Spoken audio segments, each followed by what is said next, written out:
Current liabilities are debts due within 1 year. Non-current liabilities are due after 1 year. Welcome to FinCorp 360. In this video, you'll learn the difference between current liabilities and non-current liabilities in the simplest way possible. Let's imagine you own a cafe, and you've just had a fantastic tourist season.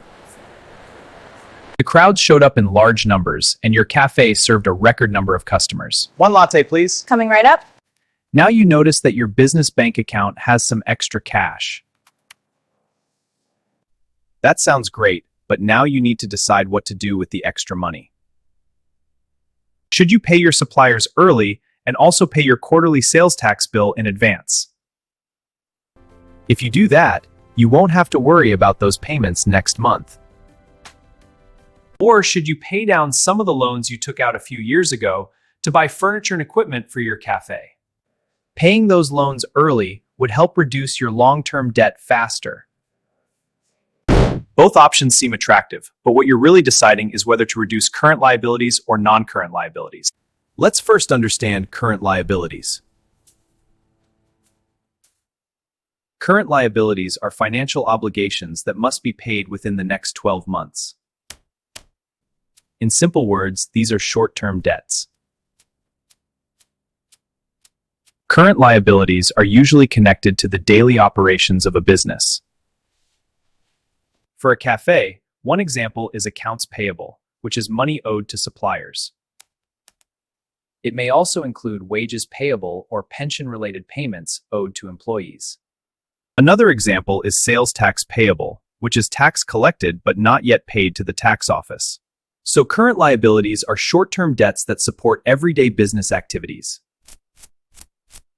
Now let's understand non-current liabilities. Non-current liabilities are debts that are due after more than 1 year. These are long-term financial obligations.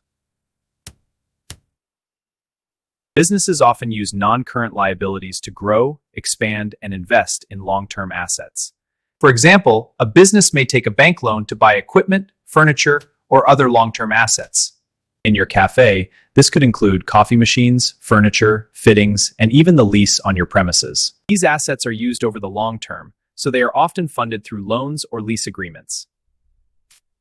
So the key difference is simple. Current liabilities are short-term, while non-current liabilities are long-term.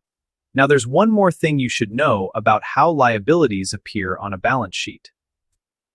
On the balance sheet, liabilities are divided into current and non-current sections. They are also listed from the shortest term obligations to the longest term obligations. This makes it easy to see which liabilities are due first and which ones are due later. To summarize, current liabilities are debts due within 1 year, and non-current liabilities are debts due after 1 year. Examples of current liabilities include accounts payable, wages payable, and taxes payable. Examples of non-current liabilities include loans and lease obligations. Understanding this concept helps students, beginners, and professionals read financial statements more confidently. If you found this helpful, like, share, and subscribe to FinCorp 360 for more finance lessons. Thank you for watching, and keep learning.